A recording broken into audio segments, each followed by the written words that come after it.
అందరికీ నమస్కారం. నేను మీ బిసిరెడ్డి. తెలంగాణ మేధావి జర్నలిస్ట్ నాగేశ్వరరావు గారి మీద ఆంధ్రప్రదేశ్లో కొంతమంది కాలింది. వెంటనే పోలీస్ కంప్లైంట్ ఇచ్చారు. ఈ విషయం తెలుసుకున్నటువంటి ప్రభుత్వ పెద్దలు వెంటనే స్పందించి, అరే బాబు, దారిని పోతుంటే చాలా పిచ్చి కుక్కలు అరుస్తూ ఉంటాయి, వాటి గురించి పట్టించుకోకండి, మీ పని మీరు చేసుకోండి అని చెప్పి స్పష్టంగా చెప్పారు. వెంటనే కొంతమంది సైలెంట్ అయిపోయారు. కొంతమంది ఆవేశంగా ఉంటారు కాబట్టి నాగేశ్వర గారిని ట్రోల్ చేశారు. ఇందులో చాలా చరిత్ర ఉంది. ఈయన ఈ రోజు కాదు ఆంధ్రప్రదేశ్ ప్రభుత్వం మీద కానీ, ఆంధ్రప్రదేశ్లో ఉండే తెలుగుదేశం పార్టీ, జనసేన మీద విమర్శలు చేయడం. దాదాపుగా 7-8 ఏళ్ల నుంచి పనిగట్టుకొని 2024 ఎన్నికల్లో ఈయన చెప్పినటువంటి జోస్యం ఏంటంటే, జగన్మోహన్ రెడ్డి గారు మళ్ళీ అధికారంలోకి వస్తున్నారు.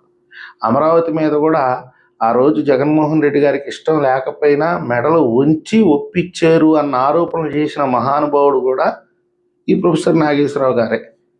ఇప్పుడు మాలాంటి వాళ్ళు చెప్పేది ఏంటంటే, నువ్వు ఎక్కడో హైదరాబాద్లో ఉంటున్నావు, తెలంగాణకు పరిమితం అయ్యావు. దాదాపుగా 400-500 కిలోమీటర్ల దూరంలో ఉండేటటువంటి అమరావతి గురించి, గుంటూరు గురించి, విశాఖపట్నం గురించి, ఆంధ్రప్రదేశ్ రాజకీయాల గురించి నీకేం సంబంధం అయ్యా? నీ పాటికి నీ పని నువ్వు చేసుకో, నీ వయసుకు తగ్గట్టుగా, నీ స్థాయికి తగ్గట్టుగా నువ్వు ప్రవర్తించు, చిల్లర రాజకీయ నాయకుల్లాగా వ్యవహరించవద్దు అని చెప్పి అనేక సార్లు హితోపదేశం చేశాం మేము. ఈయన ఏం మాట్లాడతాడు? నా నోటికి ఏది వస్తే అది నేను మాట్లాడతాను, నన్ను కానీ ఎదిరించటమో లేకపోతే నా మాటలను ఖండించడమో చేస్తే నేను పరువు నష్టం దావా వేస్తాను అంటాడు. ఈయన చేసినటువంటి పని ఏంటి? 3 పార్టీల మధ్య చిచ్చు పెట్టే ప్రయత్నం చేశాడు. అందులో చంద్రబాబు నాయుడు గారిని కించపరుస్తూ, పవన్ కళ్యాణ్ గారి గౌరవ ప్రతిష్టలను దెబ్బతీసే విధంగా ఆయన మాటలు మాట్లాడాడు. అంటే ఇక్కడ వైఎస్ఆర్సీపీ ఏదైతే చేస్తుందో, ఈ కూటమి పార్టీల మధ్య విభేదాలు సృష్టించాలి, వీళ్ళు విడిపోవాలని ఏ విధంగా వైఎస్ఆర్సీపీ ప్రయత్నిస్తుందో అదేవిధంగా ప్రొఫెసర్ నాగేశ్వరరావు గారు కూడా చేశాడు. కాబట్టే తెలుగుదేశం పార్టీ అఫీషియల్ వాళ్ళు ఆయనకి వైఎస్ఆర్సీపీ జెండా కప్పారు. అందులో తప్పేం లేదు. పేటీఎం అన్నారు. నీకు రాజకీయంగా ఎలాంటి లాభం లేకపోతే పక్క రాష్ట్ర రాజకీయాలతో నీకేం సంబంధం? నువ్వు మంచి చెప్పాలనుకుంటే చాలా విషయాలు ఉన్నాయి, ప్రజలను చైతన్యం చేయాలనుకుంటే చాలా విషయాలు ఉన్నాయి. రాజకీయ పార్టీలను అప్రమత్తం చేయాలంటే ఆ చెప్పే విధానం వేరు. కానీ ఒక గవర్నమెంట్ని కించపరుస్తూ, ప్రభుత్వ పెద్దల్ని కించపరుస్తూ నువ్వు చేసినటువంటి వ్యాఖ్యలు ఎవరు కూడా సమర్థించరు. అందుకే నీ మీద తిరగబడ్డారు. ఎంతకాలం ఓర్చుకుంటారు?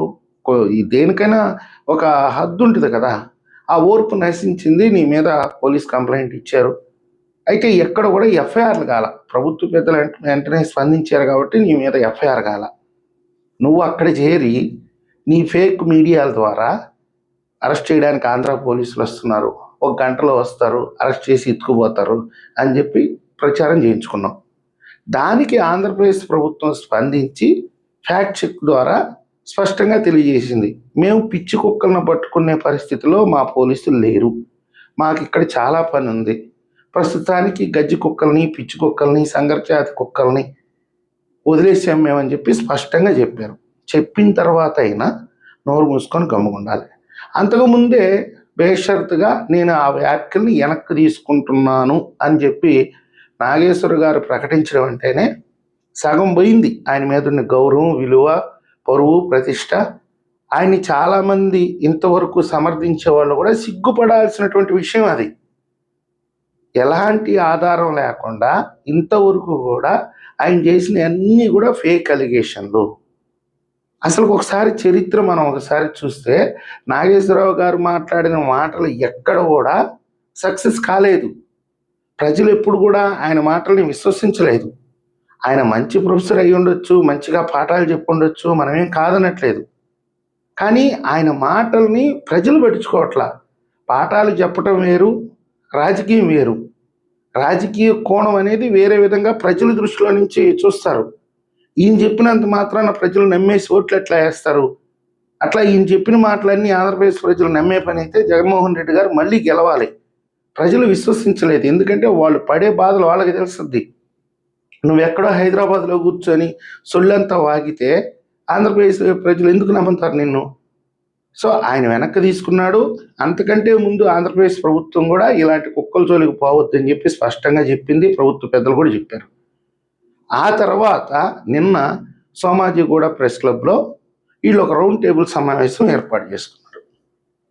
సరే, రౌండ్ టేబుల్ సమావేశం ఏదన్నా ఏర్పాటు చేసుకుంటే వాళ్ళ రాష్ట్ర ప్రయోజనాలకు సంబంధించి, ఏదైనా వాళ్ళ ప్రజలకి సమస్యకు సంబంధించి, వాళ్ళ రాజకీయ సమస్యల గురించి చర్చించుకుంటే మనకు ఎలాంటి అభ్యంతరం లేదు. అందులో ప్రొఫెసర్ నాగేశ్వరరావు గారిని ఉద్దేశించి పవన్ కళ్యాణ్ గారిని టార్గెట్ చేస్తారు. పవన్ కళ్యాణ్ గారి వ్యక్తిగత జీవితాన్ని విమర్శిస్తారు. మీకు అసలు బుద్ధి జ్ఞానం ఉందా? అతను చేసినటువంటి వ్యాఖ్యల్ని అతను వెనక్కి తీసుకుంటే సిగ్గు శరం లేకుండా మీరు ఒక రౌండ్ టేబుల్ సమావేశం పెట్టుకొని అందులో ఇలాంటి బాట్కోగాళ్ళకి సపోర్ట్ చేయటం ఏంటి? తెలంగాణ పొరుగు ప్రతిష్టల్ని మంట కలపటమే కదా. మీరు చెప్పుతో కొట్టాలి ఇలాంటి ఎదవల్ని. నువ్వు ఎలా మాట్లాడతావురా? ఇలా బేస్లెస్ ఆరోపణలు ఎలా చేస్తావు? ఇంతకాలం నిన్నేదో మేధావు అనుకున్నావు, ప్రొఫెసర్ అనుకున్నావు, నువ్వేదో సమాజాన్ని ఉద్ధరిస్తావు అనుకుంటే నువ్వు ఇలాంటి బేస్లెస్ ఆరోపణలు ఎలా చేస్తావు? సిగ్గు లేకుండా మళ్ళీ వాటిని ఎలా వెనక్కి తీసుకుంటావు? ఒక మాట నోటి నుంచి బయటకు వచ్చేసిన తర్వాత ఆ స్థాయి వ్యక్తులు ఇంకా వెనక్కి తీసుకోకూడదు, వాటికి కట్టుబడి నిలబడాలి. అలాంటిది ఆడ వెనక్కి తీసుకున్నాడు. ఎందుకని? ఇదేదో మాట్లాడేశాడు నోటి తొత్తర కొద్దీ. అతనికి జగన్మోహన్ రెడ్డి గారి మీద ఉండే అభిమానాన్ని బట్టి మాట్లాడేశాడు, వెనక్కి తీసుకున్నాడు. దానికి ఈ తెలంగాణ మేధావి వర్గం సిగ్గుతో తలదించుకోవాలి. కానీ దానికి రౌండ్ టేబుల్ సమావేశం పెట్టి ఆంధ్రప్రదేశ్ ప్రభుత్వాన్ని, ఆంధ్రప్రదేశ్ రాజకీయ పార్టీలని విమర్శించడం ఏంది? సిగ్గులేని చర్య కాకపోతే మీరు చేసే పనికిమాలిన పనులకి తెలంగాణ సమాజం సిగ్గుతో తలదించుకోవాల్సిన పరిస్థితి అది. ఇలాంటి బేవార్స్ గాళ్ళకే మీరు సపోర్ట్ చేసేది.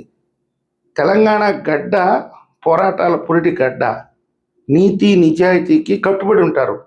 ఏదైనా నోటి నుంచి ఒక మాట బయటకు వస్తే అది కష్టమైనా నష్టమైనా దాని మీద నిలబడతారు వాళ్ళు. ఇలాంటి వాళ్ళ ఏదో సొల్లు కబుర్లు 4 మాట్లాడేసి ఆడ వెనక్కి తీసుకుంటే మీరు ఆడికి పోయి మద్దతు తెలుపుతున్నారంటే మీరు ఎలాంటి వ్యక్తులు నాకు అర్థం కావట్లేదు. 2 రాష్ట్రాల మధ్య ఏదో సమస్యను సృష్టించాలని తీవ్రంగా ప్రయత్నిస్తున్నారు. అది మీ జేజి తాత వల్ల కూడా కాదు. తెలంగాణ ప్రజలకి అన్ని వాస్తవాలు తెలుసు. ఇక్కడ జగన్మోహన్ రెడ్డి గారు అధికారంలో ఉంటే మొట్టమొదటగా నోరు తెరిచి మాట్లాడింది తెలంగాణ ప్రజలే. ఈరోజు ఆంధ్రప్రదేశ్కి అన్యాయం జరుగుతుంది, అమరావతిని నాశనం చేయటం అనేది ఇది మంచి పద్ధతి కాదని చెప్పి మొట్టమొదటిగా స్పందించింది తెలంగాణ ప్రజలు.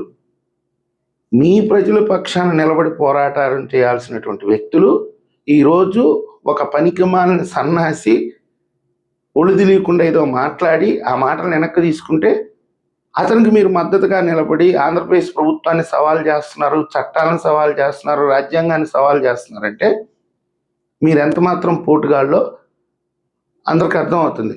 కాకపోతే మీ వాదన, మీ పోరాటం చూస్తే నాకు ఏమర్థం అవుతుంది, మిమ్మల్ని ఏం అడగాలనుకుంటానంటే, జాతీయ స్థాయిలో ఎవడైనా ఒక తప్పు చేసి లేదా నేరం చేసి మీ దగ్గరకు వచ్చి దాక్కుంటే కూడా ఇలాగే కాపాడుకుంటారా? జాతి ద్రోహానికి పాల్పడి, వాస్తవంగా చెప్పాలంటే ప్రొఫెసర్ నాగేశ్వరరావు గారు ఆంధ్రప్రదేశ్ జాతి ద్రోహానికి పాల్పడ్డాడు. ఇక్కడ ఉండేటటువంటి కూటమి పార్టీల మధ్య చిచ్చు పెట్టడం అంటే ఈ ప్రభుత్వాన్ని సర్వనాశనం చేసే ఉద్దేశంతోనే అతను ఆ వ్యాఖ్యలు చేశాడు. ఈ కూటమి పార్టీలు విడిపోవాలి అన్న ఉద్దేశంతోనే అతను ఆ వ్యాఖ్యలు చేశాడు. అంటే ఇది జాతి ద్రోహానికి ఒడిగట్టడం ఆయన.